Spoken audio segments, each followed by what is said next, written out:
حضور صلی اللہ علیہ وآلہ وسلم نے حضرت جبرائیل علیہ السلام سے سوال کیا کہ قیامت میں میری امت کے ساتھ کیا معاملہ ہوگا؟ تو حضرت جبرائیل علیہ السلام نے جواب دیا کہ اگر بسم اللہ الرحمن الرحیم۔ حضرت ابو امامہ رضی اللہ عنہ سے روایت ہے کہ رسول کریم صلی اللہ علیہ وآلہ وسلم نے فرمایا، اللہ نے مجھ سے وعدہ فرمایا ہے کہ میری امت سے 70,000 افراد کو بغیر حساب و عذاب کے جنت میں داخل فرمائے گا۔ یزید بن اخن سلمی نے عرض کیا، اللہ کی قسم یہ تو آپ کی امت میں شہد کی مکھیوں میں سے ایک قسم سفید سرخی مائل مکھیوں کی تعداد تک ہے۔ حضور نبی کریم صلی اللہ علیہ وآلہ وسلم نے فرمایا، میرے رب نے مجھ سے 70,000 میں سے ہر 1000 کے ساتھ مزید 70,000 کو داخل کرنے کا وعدہ کیا ہے، یعنی ان 70,000 خوشبختوں میں سے ہر ایک اپنے ساتھ معیت اختیار کرنے والوں میں سے 70 افراد کو لے کر جنت میں جائے گا، اور میرے لیے اس نے مزید 3 چلیوں کا اضافہ فرمایا ہے۔ اپنی حسب شان 3 چلوں میں میری امت کے جہنمیوں کو نکال کر جنت میں داخل کرے گا۔ ناظرین، رسول کریم صلی اللہ علیہ وآلہ وسلم خطبہ حجۃ الوداع کے موقع پر جب اپنا آخری خطبہ دے چکے تو اپنے حجرے میں تشریف لے گئے۔ پھر جب آپ کو بے ہوشی ہوئی تو ایک شخص نے دروازے پر آ کر آپ صلی اللہ علیہ وآلہ وسلم کو پکارا، السلام علیکم بیت النبوہ۔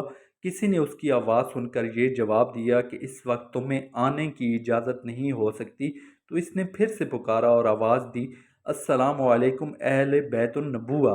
جب دوسری مرتبہ اس پکارنے والے نے پکارا تو اس وقت اس کی آواز رسول کریم صلی اللہ علیہ وآلہ وسلم کے کانوں تک پہنچی، تو آپ صلی اللہ علیہ وآلہ وسلم نے پوچھا، اے فاطمہ یہ کون ہے؟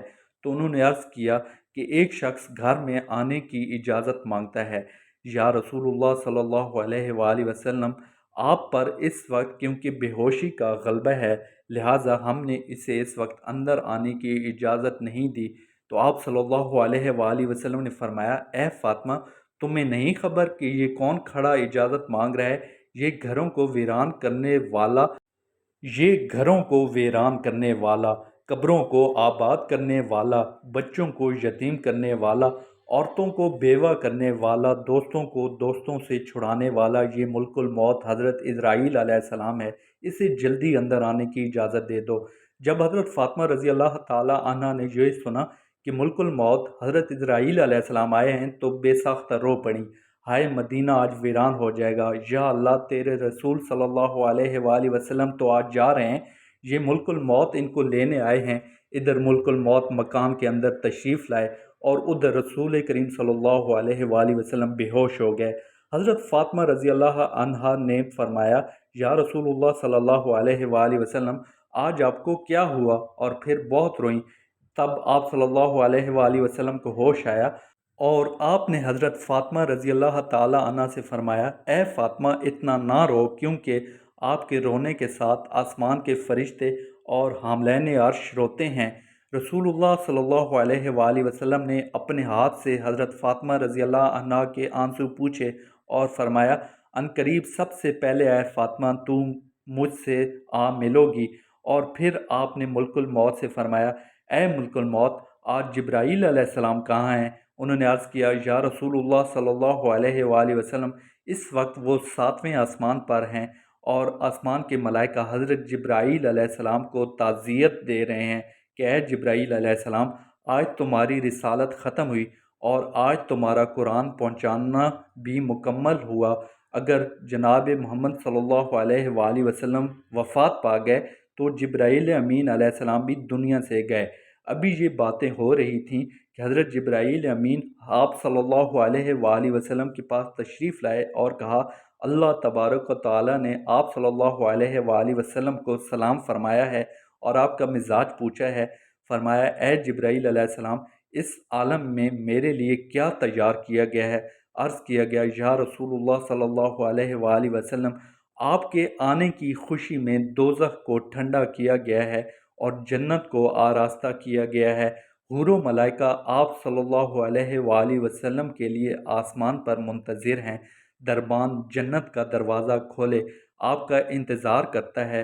فرمایا، اے جبرائیل علیہ السلام، بتاؤ میری امت کے لیے کیا حکم ہے؟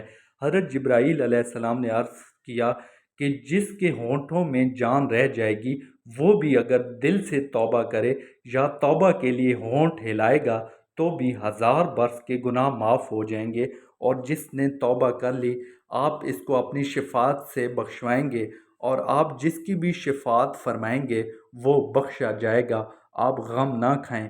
اتنی دیر میں ایک دوسرے فرشتے نے حاضری کے لیے اجازت طلب کی۔ رسول کریم صلی اللہ علیہ وآلہ وسلم نے دریافت فرمایا، جبرائیل امین علیہ السلام یہ کون ہے؟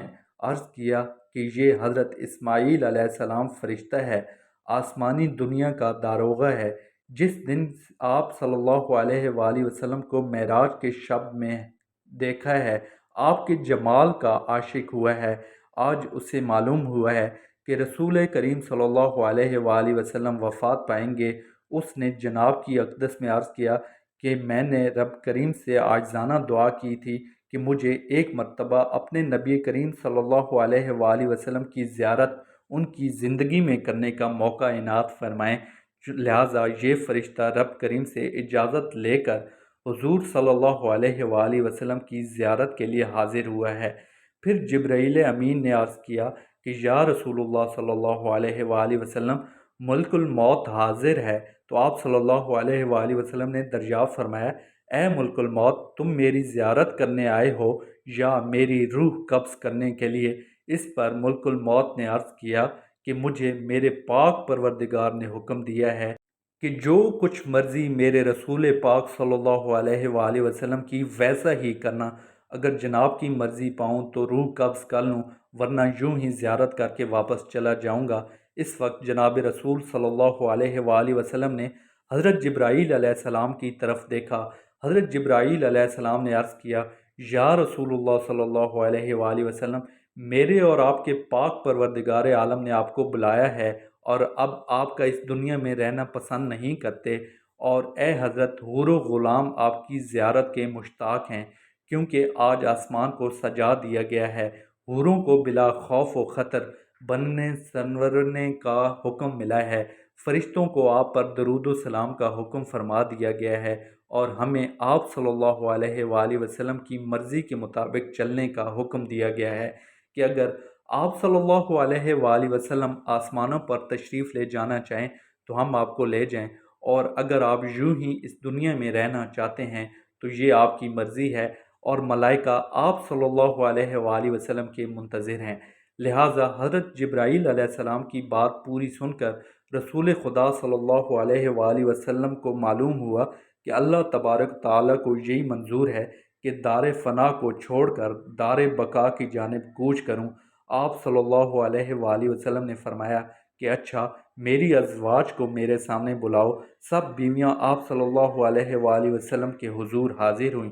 آپ صلی اللہ علیہ وآلہ وسلم نے ارشاد فرمایا کہ دیکھو، تم صبر کرنا اور تقوی اختیار کرنا اور اپنے گھروں سے باہر نہ نکلنا۔ حضرت ام سلمہ رضی اللہ تعالی عنہا نے عرض کیا، یا رسول اللہ صلی اللہ علیہ وآلہ وسلم، آپ کا کیا حال ہے؟ آپ صلی اللہ علیہ وآلہ وسلم نے فرمایا کہ اب وہ وقت قریب آ گیا ہے کہ آج کے بعد تو میری آواز نہ سنو گی اور نہ ہی مجھ کو دیکھو گی۔ اور پھر فرمایا، اے فاطمہ، میری بیٹی حسن اور حسین کو بلانے کے لیے کسی کو بھیجو۔ حضرت فاطمہ رضی اللہ تعالی عنہا نے کسی آدمی کو بھیجا اور فرمایا، بہت جلد حسن اور حسین کو بلا لاؤ، کیونکہ رسالت مآب صلی اللہ علیہ وآلہ وسلم کی وفات کا وقت بہت قریب ہے۔ ناظرین، حضرت امام حسن اور حسین رضی اللہ عنہ اس وقت بھی بچے تھے اور اپنے گھر کی جانب سفر پر گامزن تھے۔ قاصد نے پیغام پہنچا دیا کہ جلدی چلو، تمہیں رسول اللہ صلی اللہ علیہ وآلہ وسلم نے بلایا ہے۔ حضرت حسن کی جانب حضرت امام حسین رضی اللہ تعالی عنہ نے دیکھتے ہوئے فرمایا کہ میں نے کہا تھا کہ میرا دل آج افسردہ ہے کہ آج میں نانا جان کی خدمت اقدس میں رہوں۔ میرا دل مانتا تھا کہ آج کچھ ہونے والا ہے، اس لیے ہم پہلے سے ہی گھر کی جانب نکل چلے تھے۔ لہٰذا حضرت حسن اور حسین نے قاصد سے دریافت فرمایا کہ آخر اتنی جلدی کیوں ہے؟ کیا ہمارے نانا جان کا آخری وقت قریب ہے؟ کیا آپ صلی اللہ علیہ وآلہ وسلم آج وفات فرمائیں گے؟ دونوں شہزادے گھبرائے ہوئے حاضر ہوئے۔ رسول اللہ صلی اللہ علیہ وآلہ وسلم نے ان کو اپنے پاس بٹھا کر ان کے سروں پر ہاتھ پھیر کر فرمایا کہ میری امت کے ظالم تم دونوں پر ظلم کریں گے۔ حضرت فاطمہ رضی اللہ تعالی عنہا نے عرض کیا، یا رسول اللہ صلی اللہ علیہ وآلہ وسلم، اگر ان پر ظلم ہوگا تو یہ آپ صلی اللہ علیہ وآلہ وسلم کے بعد کس کو کہیں گے؟ اس پر آپ صلی اللہ علیہ وآلہ وسلم نے فرمایا کہ اللہ ہی کافی ہے۔ حضرت حسن اور حضرت حسین رضی اللہ تعالی عنہ آپ کی وفات کی باتیں سن کر روئے۔ صحابہ کرام کا جو مجمع نبی کریم صلی اللہ علیہ وآلہ وسلم کے حجرے کے چاروں اطراف میں جمع تھا، وہ حسن حسین کے رونے کی آواز سن کر سب رونے لگے۔ حضرت جبرائیل علیہ السلام نے عرض کی، یا رسول اللہ صلی اللہ علیہ وآلہ وسلم، آپ کے بعد آپ کی امت کا والی کون ہوگا؟ یہ سن کر آپ صلی اللہ علیہ وآلہ وسلم بھی بہت روئے، اتنا روئے کہ آپ صلی اللہ علیہ وآلہ وسلم کا چہرہ انور آنسوؤں سے تر ہو گیا۔ حضرت ام سلمہ رضی اللہ تعالی عنہا نے کہا کہ رسول اللہ صلی اللہ علیہ وآلہ وسلم تو ہر صورت میں اچھی جگہ تشریف لے جاتے ہیں، آپ صلی اللہ علیہ وآلہ وسلم کیوں روتے ہیں؟ فرمایا کہ میں اپنی امت سے جدائی کے صدمے سے روتا ہوں۔ جب صحابہ کرام کے رونے کی آوازیں بلند ہوئیں تو آپ صلی اللہ علیہ وآلہ وسلم نے فرمایا، اے علی، میرے حجرے کا پردہ ہٹاؤ کہ میں ایک آخری نظر اپنی امت کو دیکھ لوں۔ حضرت علی رضی اللہ تعالی عنہ نے حجرے کا پردہ اٹھایا اور صحابہ کو پاس بلایا۔ جب وہ دیوانوں کی طرح رونے لگے تب آپ صلی اللہ علیہ وآلہ وسلم نے فرمایا، اے مصیبت زدہ لوگو، صبر کرو، میں جاتا ہوں تمہارے لیے حوض کوثر اور جنت کو آراستہ کرتا ہوں، سن لو کہ تم سب سے پہلے جنت میں جاؤ گے، تم سے پہلے کوئی امت جنت میں نہ جائے گی۔ اے میری امت، دین اسلام پر قائم رہنا اور قرآن کو اپنا امام بنانا۔ اے اللہ، میں نے تیرا پیغام پہنچا دیا۔ اور یہ فرماتے فرماتے رسول کریم صلی اللہ علیہ وآلہ وسلم کی مبارک آنکھیں بند ہوئیں، ماتھے پر پسینہ آیا اور بے ہوشی طاری ہو گئی۔ حضرت علی رضی اللہ تعالیٰ عنہ نے صحابہ کرام کو اشارے سے رخصت کیا اور صحابہ کرام باہر چلے گئے۔ حضرت فاطمہ رضی اللہ تعالیٰ عنہ نے عرض کیا، یا رسول اللہ صلی اللہ علیہ وآلہ وسلم، میں حشر کے دن آپ کو کہاں ڈھونڈوں؟ فرمایا کہ لوائے حمد کے نیچے۔ پوچھا کہ اگر آپ سے وہاں ملاقات نہ ہوئی تو فرمایا کہ حوض کوثر پر، اور اگر وہاں بھی نہ ہوئی تب میزان عدالت کے پاس جہاں امت کے اعمال تولے جائیں گے، یا تو میں پل صراط پر وہاں جہنم کے کنارے پر کھڑا امت کے سلامتی کے ساتھ گزر جانے کی دعا کرتا رہوں گا۔ جب رسول اللہ صلی اللہ علیہ وآلہ وسلم سب کی وصیت سے فارغ ہوئے تو فرمایا، اے ملک الموت، مجھے اپنے رب کی ملاقات کا شوق ہے، اب تم جس کام کے لیے آئے وہ کام کرو۔ اس طرح رسول خدا صلی اللہ علیہ وآلہ وسلم اسرائیل علیہ السلام کو روح قبض کرنے کی اجازت مرمت فرمائی۔ ملک الموت نے آپ صلی اللہ علیہ وآلہ وسلم کی روح قبض کرنا شروع کی اور آپ کو وہ تکلیف شروع ہوئی۔ فرمایا، اے اللہ، موت کی بڑی سخت تکلیف ہے، الہی تو ہی موت کی تکلیف آسان کرے گا۔ مٹی کے پیالے میں پانی منگوا کر رکھا اور موت کی تکلیف میں بار بار پانی میں ہاتھ ڈالتے، وہ ہاتھ منہ پر پھیرتے اور فرماتے، اے اللہ، مجھے اپنے پاس بلا لے۔ حضرت فاطمہ رضی اللہ تعالی عنہ کہنے لگیں کہ یا حضرت، آج آپ کو بہت تکلیف ہے۔ فرمایا، اے فاطمہ، جب میرا انتقال ہو جائے تو کہنا انا للہ و انا الیہ راجعون۔ پھر آپ صلی اللہ علیہ وآلہ وسلم کو نزع کی تکلیف زیادہ ہوئی تو حضرت جبرائیل علیہ السلام روئے اور اپنا منہ پھیر لیا۔ رسول خدا صلی اللہ علیہ وآلہ وسلم نے فرمایا، لوگو دیکھو، نماز کی حفاظت کرنا۔ آپ یہ فرمانے لگے، یا رب امتی، یا رب امتی، اور یہ کہتے کہتے جان سینے تک سمٹ آئی۔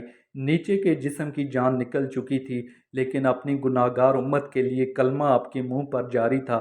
حضرت جبرائیل علیہ السلام نے فرمایا کہ اللہ تبارک فرماتا ہے کہ آپ کی امت پر 1000 مرتبہ آپ سے زیادہ مہربان ہے۔ اے نبی پاک صلی اللہ علیہ وآلہ وسلم، آپ اپنی امت کو میرے سپرد کر کے موت کی تکلیف کو آسان کیجیے۔ تو یہ سن کر آپ صلی اللہ علیہ وآلہ وسلم نے فرمایا کہ اب میرا دل ٹھنڈا ہوا، یکا یک گردن مبارک کا مورا ایک طرف کو مائل ہوا اور روح مبارک اللہ تعالیٰ کی طرف پرواز کر گئی۔